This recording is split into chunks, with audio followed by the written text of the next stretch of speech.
Hey, I'm Forrest. And I'm Josh. And we're going to take you through the character production pipeline from then until now.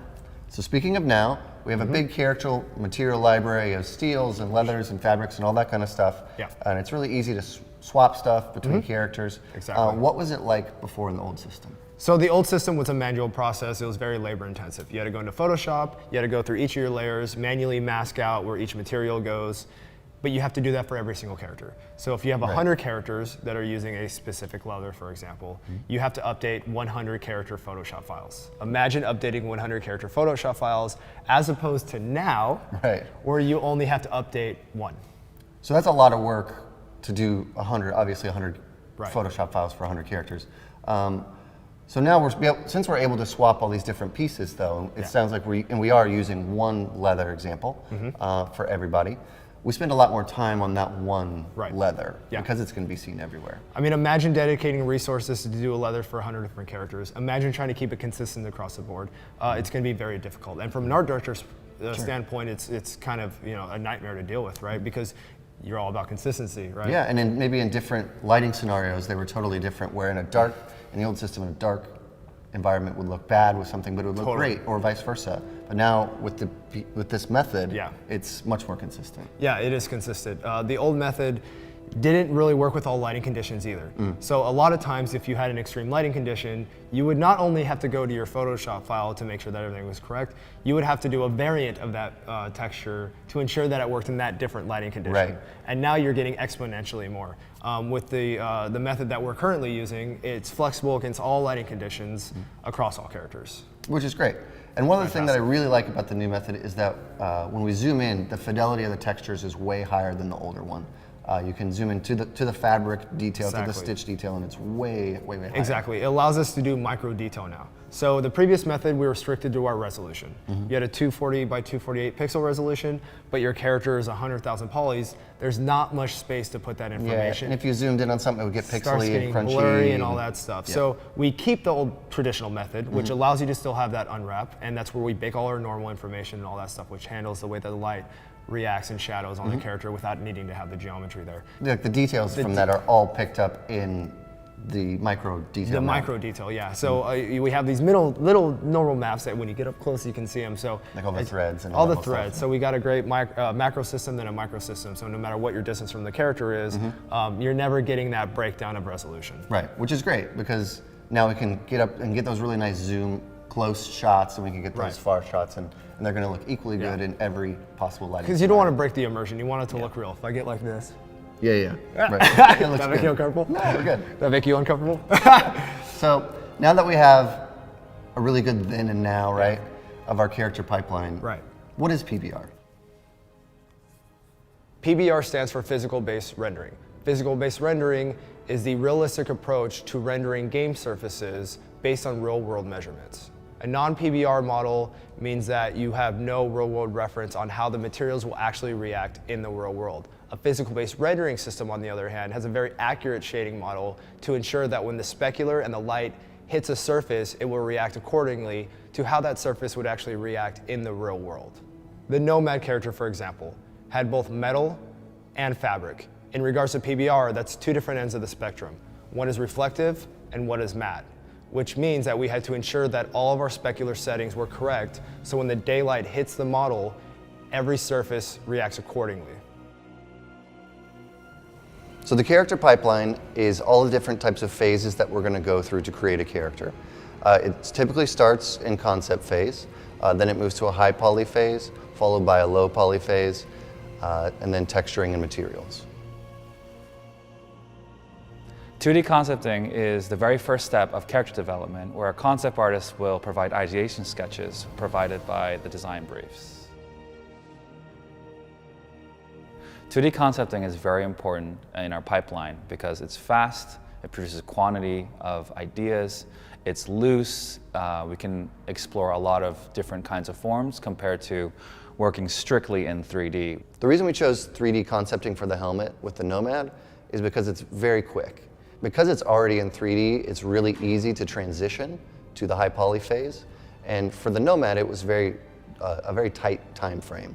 Because we ended up choosing the 3D concept, we're actually very, very close to the end result and got to the high poly phase much quicker? High poly is usually the first step in 3D visualization of a character, and it's the first time as you start to assemble it together, you can start to see it come to life. And that's when we start to figure out a lot of the problems and a lot of the movements and most of the details that go into the character. And we flesh that out as far as we can to get the character as realistic and to the quality level that we want. And from that point on, it goes into the low poly modeling and retopo phase. So for the high poly phase of the Sand Nomad, we use a software called ZBrush. And what ZBrush is like, it's an amazing tool that allows you to go through different levels of detail. So for example, I worked on some of the arm for the Nomad character. And it's really easy to sculpt because I can kind of get a base topology down and get the shape and the silhouette of the character. And then we're able to subdivide the polygons and continuously go up in detail, which allows us to do a few different types of things and get to like more of like a clay-like substance. And as you can see, the character gets more and more detailed as we go up in subdivision. So this would essentially be like a base mesh that we start working with, and we get some of the rough shapes and kind of start filling out where all the assets go on the character and what essentially it's going to look like, kind of, you know, get a few different reads of the character. And then we could subdivide him up.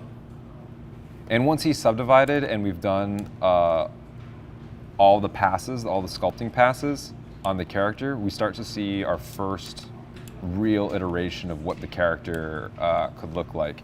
And in this situation, we can kind of move around different lighting, see how it reacts with some of the shapes. Now, we're not really trying to like capture any materials or anything like this. At this stage, we're essentially just looking at the character as a whole, from my first read to a second read to a third read, getting all the levels of detail in, from some of the bolts to the belt to the way the fabric folds work. Yeah, and kind of how the character might actually look when he's brought into game. And ZBrush is a critical component of our pipeline, and that allows us to subdivide the model and get really, really high resolution so we can see the character at its most detailed phase. The process for the low poly for the character team is pretty straightforward. We use Maya or to-폴리곤 in terms of software, and our goal is to capture the silhouette as much as possible while keeping it within limits that are required for the game. The process for doing low poly in the character team, we use to-폴리곤 or Maya to create it. Our focus is on capturing the silhouette and making sure that the geometry isn't too high, and then it will kill the frame rate in the game.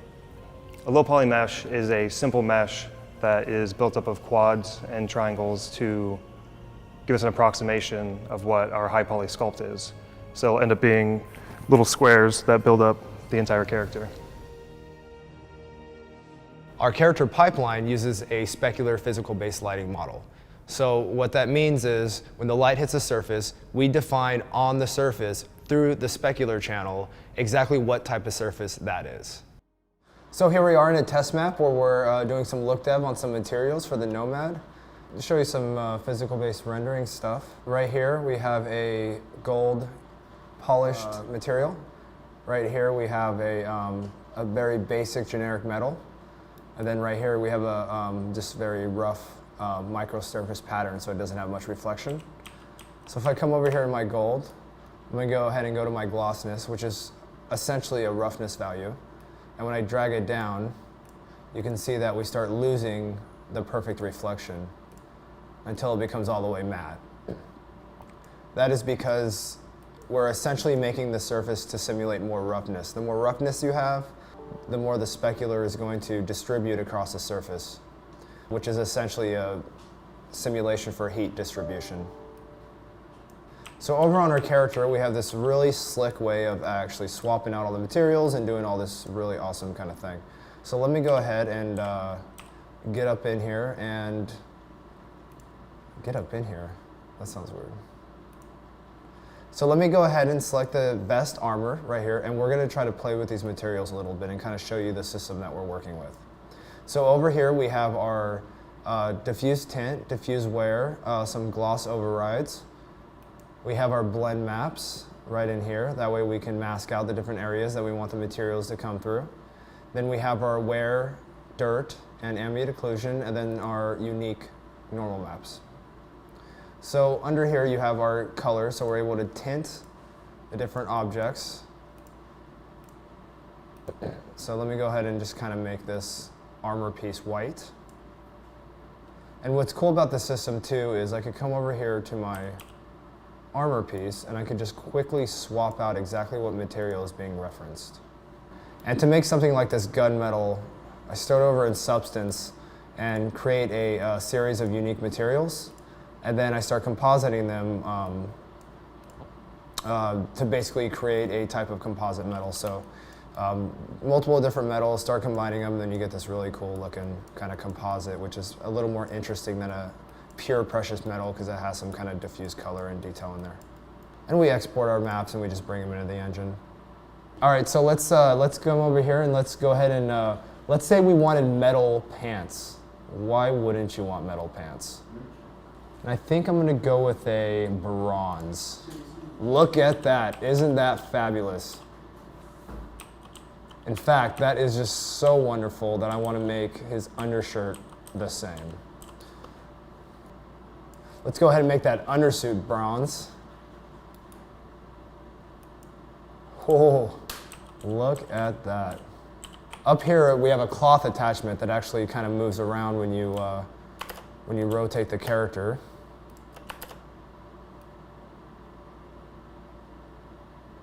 And not only does it move around, but it actually has a cloth shader applied to it. So you can see we get this really nice Fresnel highlight on here. So let me jump over to it. And if I shift the color, you can really start seeing that cloth shader in action. Let me go to a red. And you can see those highlights. And that other color is the secondary reflection. So let me just kind of match it a little closer.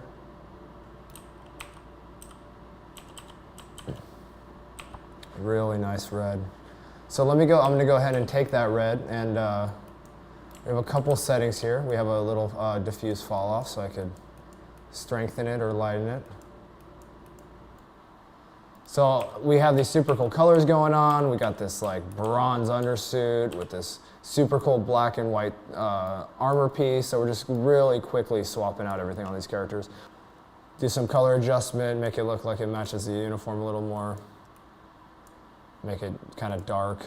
Jump over to the cloak, do the same. Awesome. And there's a very quickly modified character. So as you can tell, we've got a whole character pipeline that's really coming along really well. One of the big things that we're really trying to focus on though right now is modularity. What that means is basically creating and combining all of our different assets so that they can work with each other. When you're buying clothes, that all the different pant options fits with all the shirt options. When you're buying hats, when you're buying jackets, that they fit on all the shirts. Which doesn't sound like a big deal, but it's actually really important. The reason it's really important is so that we can provide players the optimal experience for variety in what they can buy, not just in clothes, but also in armor. So we're doing this with armor as well so that you can wear different types of armor on different types of suits that can mix and match, and you can create the best combination for what your play style is. The other thing that we're really focusing on now, which we've had a little bit of a sneak peek about, is creatures.